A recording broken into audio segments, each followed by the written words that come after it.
भैरवपुर नाम का एक गांव था। उसी गांव में भोला नाम का एक गरीब किसान रहता था, जिसके पास अपना एक खुद का छोटा सा पालक का खेत था। भोला बहुत ही सीधा साधा और मेहनती था, मगर उसके अंदर थोड़ा लालच भी था। ओहो, आज तो बड़ी जल्दी उठ गया मैं।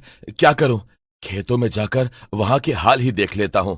लेकिन मेरे वहां जल्दी जाने से फसल दोगुनी तो होने नहीं वाली। हमेशा उतना ही फायदा होता है। पता नहीं कब मेरी कोई लॉटरी लगेगी और मैं अमीर बनूंगा। लोग कहते थे उसकी पालक सबसे हरी और ताजी होती है, लेकिन उस खेत के बारे में एक बात मशहूर थी। लोग कहते थे कि उन्होंने अक्सर देर रात को वहां किसी औरत को चलते हुए देखा है। यही नहीं, पास रहने वालों ने ये भी बोला कि उन्हें घुंघरुओं की आवाज भी सुनाई दी। एक दिन सुबह सुबह भोला अकेला ही खेत में पहुंचा और रोज की तरह वो पालक तोड़ ही रहा था कि अचानक उसे लगा कि कोई उसके पीछे खड़ा है। कौन है? अरे रामू, तू है क्या? मगर पीछे से कोई जवाब नहीं आया। भोला ने पीछे मुड़कर देखा, लेकिन वहां कोई नहीं था। लेकिन जैसे ही वो फिर से पालक तोड़ने के लिए झुका, उसे चक्कर आया और धड़ाम वो खेत में ही गिर पड़ा। इधर शाम तक जब भोला घर नहीं लौटा तो लोग उसे ढूंढते हुए खेत पहुंचे। लोगों ने देखा कि भोला बेहोशी की हालत में खेत में पड़ा था। लोगों ने भोला को उसके घर पर उसकी माँ के पास छोड़ दिया। और सचमुच अगले ही दिन कुछ अजीब होता है। भोला के पालक के खेत के ठीक बाहर जो कच्ची सड़क थी, वहां पर एक छोटी सी ठेली लग गई। ठेली पर एक औरत खड़ी थी, जिसने लाल साड़ी पहनी हुई थी और घूंघट कर रखा था। वो मीठी आवाज में गा भी रही थी, आओ आओ, गर्मा गर्म पालक के पकौड़े, एक खाओ, मन खुश कर जाओ। जब कुछ गांव वालों ने उसे पालक पकौड़ी बेचते हुए देखा तो उन्होंने सोचा कि शायद वो भोला की कोई रिश्तेदार होगी। पहले दिन एक कमला नाम की औरत उसके पास आई। अरे बहन, ये ठेला कब से लग गया? कमला की बात सुनकर वो औरत घूंघट के नीचे से मुस्कुराई। उसकी हंसी देखकर कमला को कुछ अजीब सा महसूस हुआ। अभी तो शुरू किया है, खेत की ताजी पालक है, चक्कर देखो। कमला ने पकौड़ी की तरफ देखा। अच्छा चलो ठीक है, फिर 10 रुपए के दे दो। कमला ने पहला कौर लिया। वाह, ऐसे पकौड़े तो मैंने कभी नहीं खाए। घूंघट के नीचे पालक पकौड़े बेचने वाली औरत उसे ही घूर रही थी। अचानक से एक तेज हवा का झोंका आया और आसपास धूल उड़ने लगी। देखते ही देखते कमला आंखों के सामने से गायब हो गई। औरत ने धीरे धीरे अपना घूंघट हटाया तो घूंघट के पीछे से एक चुड़ैल बाहर निकली। कमला के गायब होते ही चुड़ैल ने जोर से अपनी डरावनी हंसी हंसी। लो, एक और फंस गई मेरे जाल में, अब अगले की बारी। इतना कहकर फिर से उसने घूंघट कर लिया और गाने लगी, आओ आओ, गर्मा गर्म पालक के पकौड़े खाओ। ऐसे ही कुछ दिन बीत गए और पालक पकौड़े खाने वाले लोग गांव से गायब होते रहे। मगर फिर भी गांव में ये बात फैलने लगी कि पालक पकौड़े बेचने वाली औरत के हाथ का स्वाद कमाल है। कुछ दिन बाद फिर एक और औरत उसके पास आई, जिसका नाम शांता था। क्यों बहन, सुना है तुम्हारे पकौड़े बड़े मशहूर हो रहे हैं? ये सुनकर चुड़ैल घूंघट के अंदर से मुस्कुराते हुए धीमे से बोली, बस बहन, भगवान की कृपा है। फिर से वही हुआ। शांता के कहने पर उसके सामने ही चुड़ैल ने गर्मा गर्म पालक पकौड़े तले और जैसे ही शांता ने उन्हें खाया, तेज हवा चली और शांता गायब। चुड़ैल ने फिर से घूंघट उठाकर अपना असली रूप दिखाया और इस बार उसकी हंसी और भी डरावनी थी।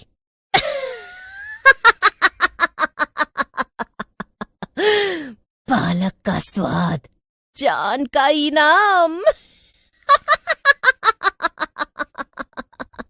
मगर जब उस दिन शांता घर नहीं लौटी तो उसके पति ने पूरे शहर में ढिंढोरा पीट दिया। पता नहीं मेरी बीवी कहाँ गायब हो गई। हे भगवान, आखिरी बार बड़े मन से वो पालक पकौड़ी वाली के पास पकौड़ियाँ खाने गई थी। शांता के गायब होने के बाद से इस बार धीरे धीरे गांव में ये खबर फैलने लगी कि जो भी औरत उस ठेले से पकौड़े खाती है वो वापस घर नहीं लौटती। ये बात उसी गांव में रहने वाली एक चालाक लड़की राधा को बड़ी खटक रही थी कि आखिर औरतें ही क्यों गायब हो रही हैं, आदमी क्यों नहीं। इसीलिए मन ही मन उसने ठान लिया कि वो सच का पता लगा कर रहेगी। कुछ तो गड़बड़ है, हर बार औरत ही क्यों गायब हो रही है। उसने ये बात जब अपनी सहेली सीता के सामने कही तो, सीता तू मेरे साथ चल, हम दोनों जाकर पता लगाएंगे कि आखिर माजरा क्या है, बस तू पकौड़े मत खाना।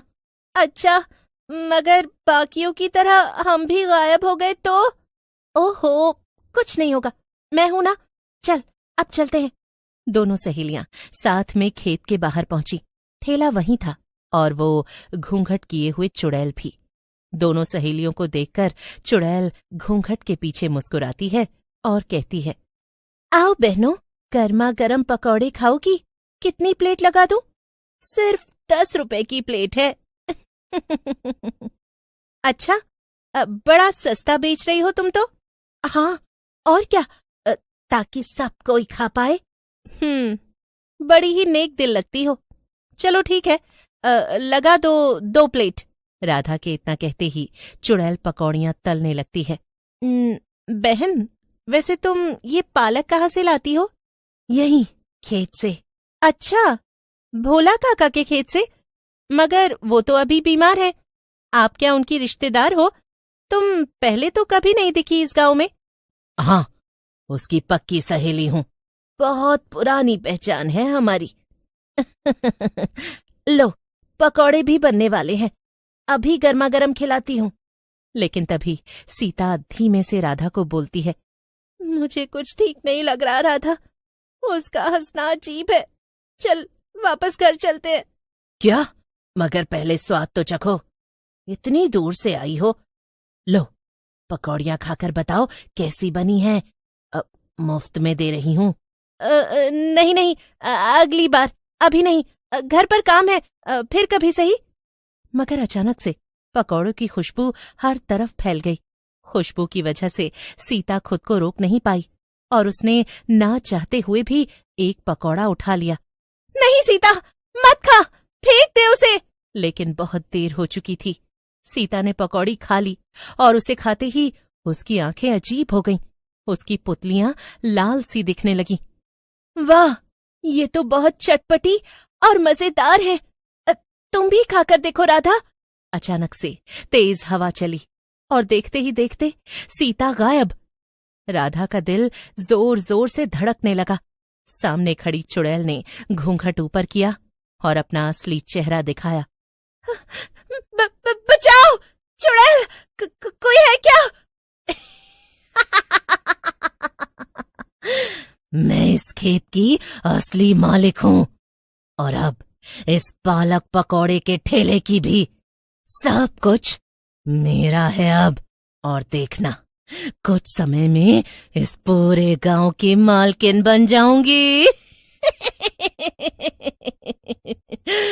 कोई मुझे नहीं रोक सकता। क्या? मगर तुम ऐसा क्यों कर रही हो? सारी औरतों को अपनी तरह बना दूंगी, डरावनी चुड़ैल, और फिर उनके साथ इस गांव पर राज करूंगी। सब मेरे कहने पर चलेंगी। कुछ समय पहले मैं गरीब इस भोलू से मदद मांगने आई थी। सिर्फ इतना कहा कि थोड़ी पालक दे दे, फिर पकौड़े बनाकर रोजी रोटी कमाऊंगी। मगर उसने मेरी मदद नहीं की, मुझे दुत्कार दिया और मैं भूख से मर गई। इसीलिए उससे बदला लिया मैंने। मुझे समझ आ गया है, तुम सही हो, इसीलिए मैं भी तुम्हारी पकौड़ी खाकर तुम्हारी टीम में शामिल होने आई हूँ।